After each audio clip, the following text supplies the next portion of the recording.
So hey guys, I am back with another video. This video is going to be the part 2 of week 3 cohort 2 video, and the topics we are going to cover in this are like fetch method, authentication, local storage, cookie versus local storage, and fetch versus Axios, and the last topic is database, like different type of databases. What are databases? So our first topic is in this like fetch method. What is fetch method? The fetch method is basically used to fetch the data from API call. Like मुझे अगर कोई data चाहिए किसी URL से तो मैं fetch method का basically use करता हूँ. अब लिखा भी है, the fetch method is a JavaScript in modern API that allow you to make the modern network request. It is commonly used to interact with the web APIs and fetch the data asynchronously. Built in JavaScript function, ये built in है, JavaScript में already आता है. अगर मुझे कोई और use करना है, जैसे कि Axios होता है एक तरीके से फेच करने के लिए, वो भी यूज़ होता है, आगे मैं कवर करना है उसे भी. तो उसको मुझे यूज़ करने के लिए एक Axios लाइब्रेरी होती है, उसे मुझे इंस्टॉल करना पड़ता है, बट ये इनबिल्ट आता है जावास्क्रिप्ट में, मैं इसका भी यूज़ कर सकता हूँ. Return a promise that resolve the response to the request whether the successful और नॉट. एक तरीके से जो मैं फेच मेथड कॉल करता हूँ वो एक रिस्पॉन्स मुझे रिटर्न करता है.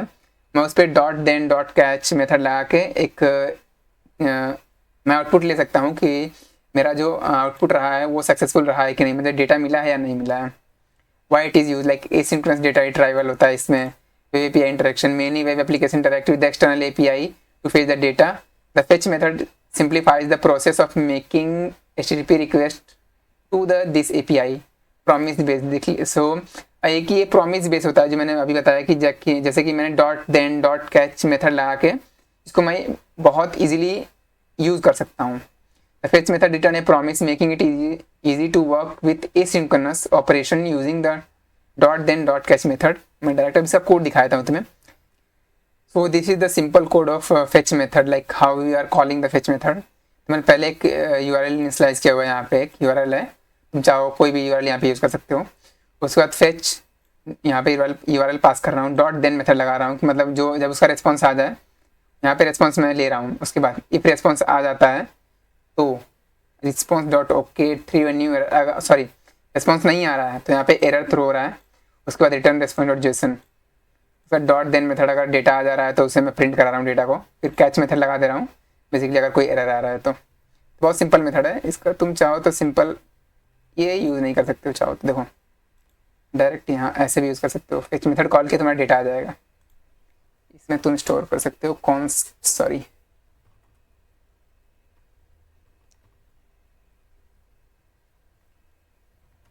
Late data is equal to, तुम ऐसा लिख सकते हो, तुम्हारा डेटा आ जाएगा इसमें. ये भी लिख सकते हो, बहुत सिंपल है.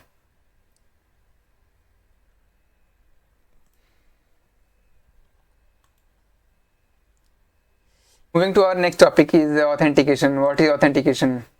So when we used to identify a user, like कोई यूज़र को ऑथेंटिकेशन है, मतलब मान लो कि हरकिरत भैया ने कोई कोर्स लॉन्च किया. अब उस कोर्स को कौन कौन एक्सेस कर सकता है, जैसे कि मैंने वो कोर्स खरीदा तो मैं उसको एक्सेस कर सकता हूँ, तो मैं एक ऑथेंटिकेटेड यूज़र हो गया. तो उसको मुझे एक्सेस करने के लिए अगर मैं ऑथेंटिकेट कर रहा हूँ, यूज़र को ऑथेंटिकेट करने के लिए किसी का यूज़ करते हैं तो हम लोग उसे ऑथेंटिकेशन कहते हैं. Like in the program context, authentication refer to the process of validating the identity of user, system और application attempting to access the computer system, network और ऑनलाइन सर्विसेज. तो उसे इम्प्लीमेंट करने के लिए हम लोग कई तरीके का यूज़ करते हैं, जैसे कि एक हैशिंग हो गया. तो मान लो कि मैंने कोई यूज़र है, उसने मुझे अपना डेटा दिया, पासवर्ड दिया, और मैं उसे डेटाबेस में कैसे स्टोर करूँ. लाइक मैंने उसने मुझे पासवर्ड दिया 1 2 3, तो मैं 1 2 3 एज इट इज़ उसे डेटाबेस में स्टोर नहीं कर सकता, क्योंकि मान लो कभी कोई अटैक हो गया या सर्वर ब्रीच हो गया तो कोई ईजिली उसका पासवर्ड एक्सेस कर सकता है और ईमेल एक्सेस कर सकता है. तो मैं उसे एक एनक्रिप्ट कर दूंगा, एक स्ट्रिंग फॉर्म में एक एल्गोरिथम ला के उसे एनक्रिप्ट कर दूंगा एक स्ट्रिंग फॉर्म में, और फिर उसे स्टोर करूँगा. तब कोई अटैक भी होता है तो उसका पासवर्ड कोई वहाँ पे एक्सेस नहीं कर सकता. अगर एक्सेस करता भी है तो उसे एक स्ट्रिंग मिलेगी जो कि वो डिक्रिप्ट नहीं कर सकता इजीली उसे. Hashing is one way process that convert a password और any data into the fix size of string of the character which is typically a hash value. The primary purpose of hashing password before storing them in the database to enhance security. मतलब ये security provide करता है हमारे database को, data को. When the user sign up and provide the password, the application hashes the password using the cryptographic hash function. Example bcrypt, SHA-256, different algorithms होती हैं. इसको हैश करने के लिए। तो बेसिकली मैंने अभी एप्लीकेशन बनाया है जनरली, एक पेटीएम क्लोन जो कि हरकत भैया ने ही बनाया था, उसमें मैंने यूज़ किया है बिक्रिप्ट लाइब्रेरी का, जो कि यूज़र डेटा जो हम लोग को देता है उसे हैश करने के लिए। तो उससे मैंने कैसे इंप्लीमेंट किया हुआ है, देखो यहाँ पे बिक्रिप्ट लाइब्रेरी मैंने यहाँ पे इंपोर्ट किया हुआ है। उससे पहले हम लोग को इंस्टॉल करना पड़ेगा। अगर तुम विजुअल कोड स्टूडियो में इसे इंप्लीमेंट कर रहे हो तो npm i बिक्रिप्ट करना, तुम्हारा वो इंस्टॉल हो जाएगा उसमें ये लाइब्रेरी। उसके बाद मैंने यहाँ पे पासवर्ड एक वेरिएबल बनाया हुआ है, उसके बाद मैं इसे हैश कर रहा हूँ बिक्रिप्ट डॉट हैश। यहाँ पे प्लेन पासवर्ड जो तुम्हारा पासवर्ड है ये रहा। उसके बाद ये राउंड है, कितने राउंड हैश करना है, 1 राउंड 2 राउंड या 10 round, generally 7 to 10 round hash करते हैं। उससे ज़्यादा करते हैं तो कॉम्प्लेक्सिटी बढ़ जाती है। उसके बाद एरर और हैश, उसके बाद तुम सिंपली पढ़ सकते हो यहाँ पे। तो यहाँ पे एरर शो हो रहा है कि मतलब अगर तुम यहाँ पे एरर आ रहा है तो एरर शो करेगा। उसके बाद अगर मुझे वेरीफाई करना है इस पासवर्ड को तो मैं bcrypt.compare मेथड का यूज़ कर सकता हूँ, क्योंकि यहाँ पे मैंने एक एप्लीकेशन जनरली बनाया हुआ है, दिखाता हूँ। ये एप्लीकेशन मैंने पेटीएम क्लोन बनाया हुआ है, इसे मैं तुम्हें दिखाऊंगा कि कैसे इसे इम्प्लीमेंट करते हैं। अभी तुम ये कोड देख के समझ जाओ कि हाँ हैशिंग कैसे इम्प्लीमेंट होती है। उसके बाद encryption purpose, unlike the hashing, encryption is a two-way process that involve in converting the data into format that can be easily reversed using the decryption key। तो यहाँ पे जो इंक्रिप्शन होता है वो 2-way होता है, जो कि देखो यहाँ तुम्हें पहला जो तुम्हारा था हैशिंग वो 1-way इंक्रिप्शन होता है, लेकिन यहाँ पे जो इंक्रिप्शन होता है तुम्हारा 2-way होता है उसी। उसके बाद जेसन वेब टोकन, मान लो कि तुम किसी वेबसाइट पे पहली बार विजिट कर रहे हो, जाके जैसे कि हरकत भैया की वेबसाइट है, तुम पहली बार विजिट कर रहे हो तो तुम्हें पहली बार ईमेल और पासवर्ड डालना पड़ता है, यूज़र नेम और पासवर्ड। बट तुम जब दूसरी बार विजिट करते हो तुम्हें वो चीज़ नहीं करनी पड़ती है, तो वो तुम्हारा जेसन एक तरीके से वेब टोकन तुम्हारा बन जाता है। वेबसाइट जब तुम जाते हो वहाँ पे तो एक तुम्हें टोकन मिल जाता है वेबसाइट के द्वारा कि ये रख लो, और तुम जब भी तुम विजिट करो इस टोकन को मुझे दे देना और मैं तुम्हें वेरीफाई कर लूँगा। तो ये तुम्हारा जेसन वेब टोकन के थ्रू होता है। तो JSON Web Token is a JWT is a likely digital passport for information. It's a specially kind of code that carries the digital about a user or some data. Imagine you have a passport.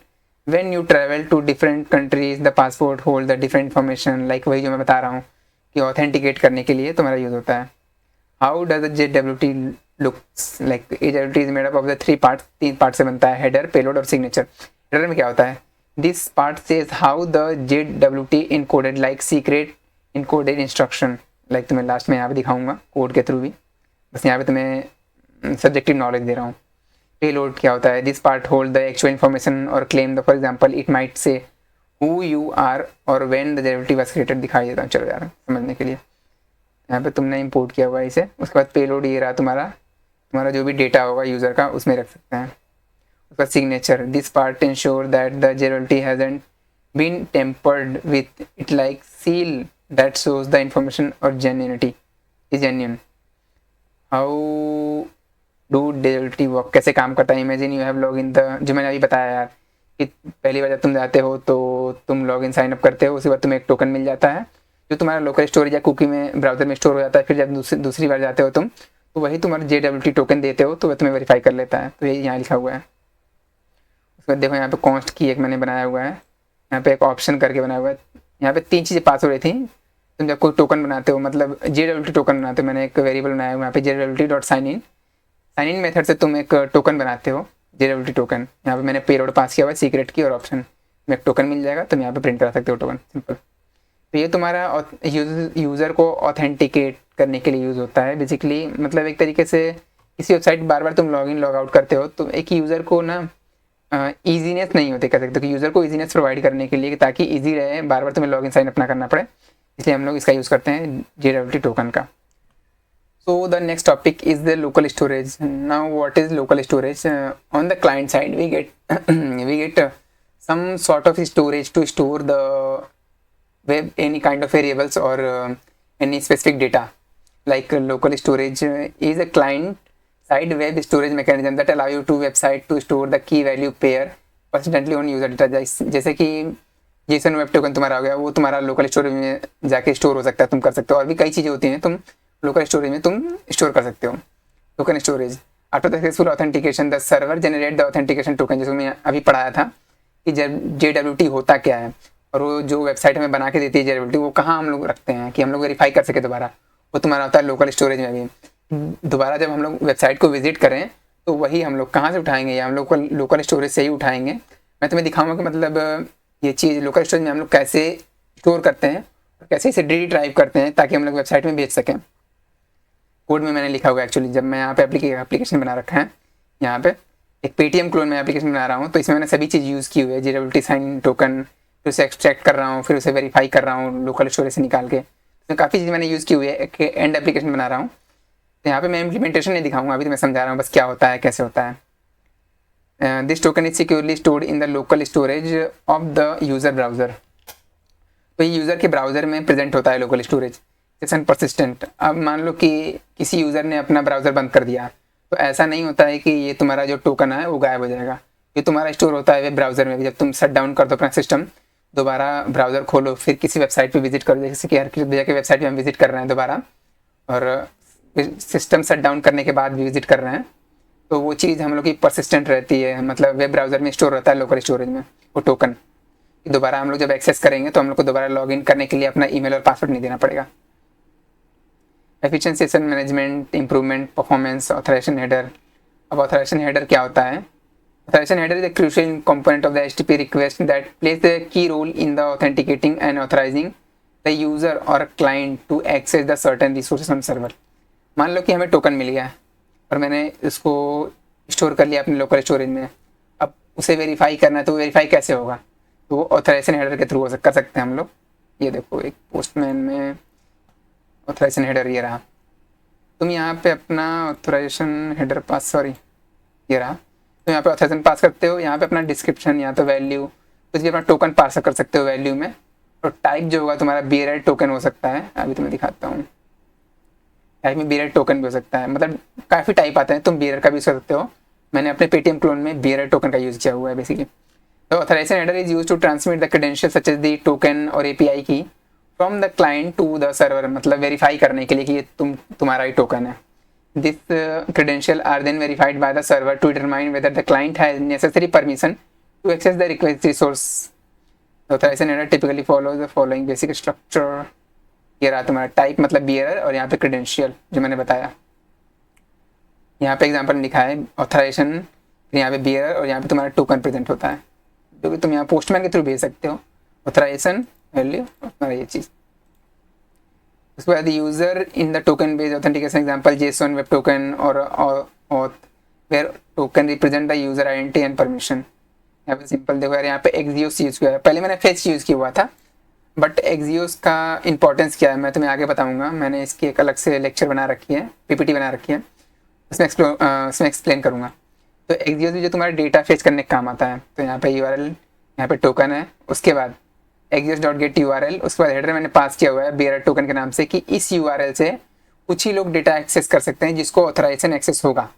तो उसके लिए मैंने यहाँ पे authorisation अपना डाला हुआ है बेयर। उसके बाद मैंने अपना टोकन, जो मेरा टोकन होगा यहाँ पे मैं अपना डाल दूंगा यहाँ पे टोकन, जब मैं यहाँ पे एक्सेस करूँगा तो।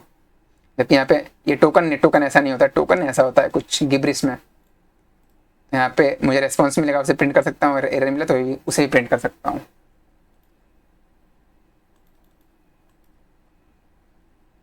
तो ये रहा तुम्हारा लोकल स्टोरेज का कॉन्सेप्ट, जो तुम्हारा ब्राउजर में प्रेजेंट होता है एक तरीके से, ताकि तुम कुछ चीज़ें स्टोर कर सको और तुम यूज़ कर सको उसे वेबसाइट में कई जगह। Now next topic is cookie versus local storage. अब मैं कह सकता हूँ कि स्टोर करने के लिए तुम दोनों ही यूज़ कर सकते हो, लोकल स्टोरेज भी और कुकी भी, दोनों हमारा एक तरीके से ब्राउजर में प्रेजेंट होता है। तो अब देखते हैं कि मतलब स्पेसिफिकली किस चीज़ का यूज़ हम लोग कहाँ करते हैं। तो क्योंकि दोनों ही एक तरीके से स्टोरेज है, तो किस चीज़ का हम लोग यूज़ किस वे में करते हैं। Cookie versus local storage for storing the JSON web token. अभी तो मैं जेसन वेब टोकन के लिए मैं बता रहा हूँ कि जेसन वेब टोकन के लिए हम कौन सा यूज़ कर सकते हैं basically. When it comes to the storing the JSON web token, both cookie and local storage are commonly used, but they have the distinct characteristic and use cases। First point of view, cookie जो होता है ज़्यादा secure होता है। क्यों? क्योंकि can be more secure than the local storage because they have additional security feature called HTTP only। मतलब देखो यार, यहाँ पे जो हम लोग की वेबसाइट होती है यहाँ पे HTTP करके, तो हम लोग जो वेबसाइट है उसे अगर कुकी है तो उसे हम लोग HTTP के थ्रू ही एक्सेस कर सकते हैं, तो इसलिए सिक्योर होता है। When a cookie is marked HTTP only, it cannot be accessed by the JavaScript, reducing the risk of the cross-site scripting। मतलब अटैक से बच जाएगा एक तरीके से, ऑटोमेटिक हैंडलिंग। देखो यार, अब कुकी जो होता है वो ऑटोमेटिक हैंडल करता है, जबकि लोकल स्टोरेज में हम लोग को मैनुअली पास करना पड़ता है। Cookie automatically send with the every HTTP request to the domain, including the request for the image style sheet script. This automatic handling can be advantageous for authenticating API request. Expiration, जो हम लोग का cookie होता है उसे हम लोग expiration set कर सकते हैं। जैसे कि मान लो कि कोई हम लोगों ने कुकी सेट किया और उसका हम लोग टाइम सेट कर दे कि 1 दिन बाद एक्सपायर हो जाए, 2 दिन बाद एक्सपायर हो जाए, जबकि तुम्हारा लोकल स्टोरेज में ये चीज़ थोड़ा सा नहीं होती है। Cookie can have the expiration date, allowing have the server to set the specification duration for which the token is valid. After expiration, the browser automatically remove the cookie. तो वहाँ से ब्राउजर जो होता है कुकी को remove कर देगा वो टाइम खत्म होने के बाद। डोमेन रेस्ट्रिक्शन जो मैंने ऊपर बताया यार, cookie can set the domain restricted, meaning they can only be send to the server from the same domain that set to the cookie. Ease of use, अब तुम्हारा लोकल स्टोरेज क्यों use करते हैं, क्योंकि ये यूज़ करने में बहुत ईजी होता है। Local storage is easier use to from the use form a JavaScript perspective. You can set get and remove item directly using the JavaScript without additional HTTP request. मतलब इसमें तुम्हें एचटीटीपी का use करने की ज़रूरत नहीं है, जो कि तुम्हें यहाँ पड़ता है सिक्योरिटी में। तुम यूज़ कर सकते हो फॉर द सिक्योरिटी पर्पज, जो कि तुम यहाँ जरूरी नहीं है तुम्हें। कैपेसिटी, जो कि तुम्हारे लोकल स्टोरेज की कैपेसिटी होती है वो काफ़ी हाई होती है in comparison to the cookie. Local storage generally has the larger capacity in compare to the cookie. No automatic handling, जो मैंने ऊपर बताया कि इसमें ऑटोमेटिक हैंडलिंग नहीं होती है, ये पास नहीं करता है एचटीटीपी के साथ, क्योंकि एचटीटीपी यूज़ ही नहीं करते तो कहाँ से पास करेगा। उसके बाद नो एक्सपायरेशन हैंडलिंग, इसमें एक्सपायरेशन हैंडलिंग करने कोई कॉन्सेप्ट नहीं होता है कि मतलब तुम ड्यूरेशन सेट करो कि इतने टाइम बाद डिलीट हो जाए, ऐसा कुछ नहीं होता है इसमें। अब कौन सा यूज़ हम लोग करना चाहिए डिपेंड ऑन दैट, कि देखो सिक्योरिटी के पर्पज से यूज़ करना है तुम कुकी यूज़ कर लो। अगर तुम स्टोरेज के पर्पज से यूज़ करना है कि मतलब स्टोरेज में ज़्यादा चाहिए, तुम एक तरीके से लोकल स्टोरेज यूज़ कर लो। For authentication use cookie HTTP only flag for enhance security, especially if you need to make authenticated API request directly from the browser, जो मैंने नहीं बताया। और उसके बाद use local storage for the primary need of access the token on the client side and manage API request manually. Simple है यार। So this was your concept of the cookie and the local storage. So shifting toward the fetch versus Axios. देखो यार, fetch और Axios दोनों ही हम लोग एक तरीके से डेटा API कॉल करने के लिए यूज़ करते हैं, जैसे कि डेटा फेच करने के लिए। बट दोनों में थोड़ा सा डिफरेंस होता है कि fetch जो होता है वो तुम्हारा जावास्क्रिप्ट का इनबिल्ट लाइब्रेरी होता है, और Axios जो होता है तुम्हारा एक एक्सटर्नल लाइब्रेरी होता है जो तुम यूज़ करते हो। अब Axios का बनाने का ये पर्पज़ था, एक तरीके से कह सकते हैं कि Axios जो होता है कुछ एक्सटर्नल हम लोगों को फीचर प्रोवाइड करता है, जैसे कि जो फेच मेथड है उसमें हम लोग को ऑटोमेटिक डेटा जो पास करते हैं वो नहीं मिलता। जैसे कि डेटा, अगर जेसन में डेटा पास करना होगा मुझे बताना पड़ेगा कि हाँ जेसन डेटा उसमें पास हो रहा है, बट Axios में ये फंक्शनलिटी तुम्हें ऑलरेडी प्रोवाइड होती है, ऑटोमेटिकली वो हैंडल कर लेता है जेसन डेटा को। देखते हैं fetch API, native browser API, जो कि फेच मेथड है तुम्हारा एक नेटिव जावास्क्रिप्ट फंक्शन है build in modern browser for the making the HTTP request, promise based. ये भी तुम दोनों ही एक्चुअली प्रॉमिस बेस्ड हैं, जो कि तुम यूज़ कर सकते हो इसी का वेट का दोनों में। लेंथ लाइट वेट, जो तुम्हारा फेच है वो लाइट वेट है क्योंकि इनबिल्ट है, और तुम्हारा जो तुम्हारा Axios है वो अलग से लाइब्रेरी आती है, इसलिए वो थोड़ा सा हैवी होता है। Light weight comes bundled with the browser reducing the need of the external dependency. या तो फेच कॉल कर रहे हो डॉट देन मेथड का, डॉट कैच मेथड का यूज़ करके, सिंपल है। उसके बाद Axios external library, Axios stand alone JavaScript library designed to work in both browser and Node.js environment, ये दोनों में ही काम करता है। ये भी प्रॉमिस बेस ही है, जिसमें कि हम लोग एक प्रॉमिस रिटर्न करता है, और इसमें हम लोग डॉट कैच और डेन मेथड का यूज़ कर सकते हैं इजीली। और सबसे बेस्ट पार्ट की ऑटोमेटिक जेसन पासिंग, जो कि तुम फेच मेथड में नहीं मिलता है। Axios से automatically parse JSON response, simplifying the process compared to fetch. देखो यहाँ पे मुझे पहले इसे इंस्टॉल करना पड़ेगा npm i Axios करके, अगर तुम विजुअल स्टूडियो में काम करेगा कहीं भी। बट रेपलिट में अगर काम करो तुम्हें ऐसे npm i करने की जरूरत नहीं पड़ेगी, ये ऑटोमेटिकली ले लेगा।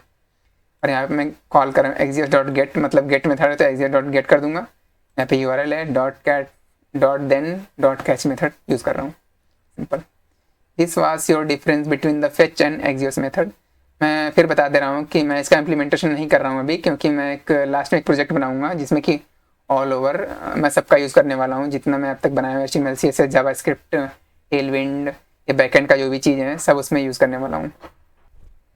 Last but not the least the topic is databases. Like databases क्या होते हैं? बेसिकली डेटाबेस वो होता है जो कि तुम किसी भी डेटा को स्टोर करने के काम आते हैं, that are called databases. Now what are the types of databases?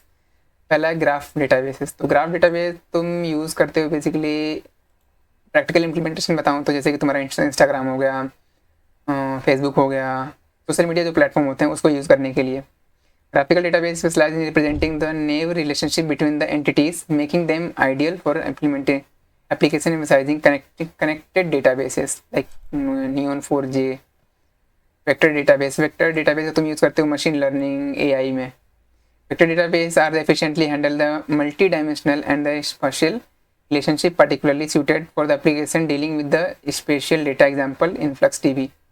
SQL database यार तुम बहुत इंडस्ट्री स्पेसिफिक बहुत यूज होता है एसक्यूएल डेटाबेस का, क्योंकि हाई अगर सिक्योरिटी तुम्हें प्रोवाइड करनी, सिक्योर डेटा प्रोवाइड करना, जैसे कि तुम डेटाबेस में कोई छेड़छाड़ ना कर सके स्कीमा से, तुम एसक्यूएल डेटाबेस यूज कर सकते हो। SQL database allow a structured query language maintaining a tabular structure for organising the data storage retrieval and manipulation, example Postgres SQL, जो कि मैंने ऊपर बताया हुआ है कोड 2 के वीक 3 के पहले वीडियो में, पार्ट 1 में। ये पार्ट 2 वीडियो है, पार्ट 1 मैंने बताया हुआ है। NoSQL डेटा का इसका मैंने यूज़ बताया हुआ है पार्ट 1 वीडियो में। NoSQL database offer the flexibility in data modelling and the suitable for application with evolving the diverse data need. Like अगर तुम डिफरेंट टाइप्स ऑफ डेटा का डीलिंग कर रहे हो, मतलब इसमें SQL में तुम कर सकते हो डील कर रहे हो, बट उससे भी ज़्यादा अगर डाइवर्स डेटा है, जैसे कि ऑल ओवर तुम कंट्री से तुम डेटा इनपुट ले रहे हो और यूज़र का डिफरेंट टाइप्स ऑफ डेटा है, तो तुम NoSQL डेटाबेस का यूज़ कर सकते हो। यहाँ पे तुम्हारा कोई स्ट्रिक्ट स्कीमा या स्ट्रक्चर नहीं होता कि तुम्हें यही डेटा होना चाहिए, तब तुम NoSQL डेटाबेस का यूज़ कर सकते हो। So this was your topics in the week 3 part 2 video.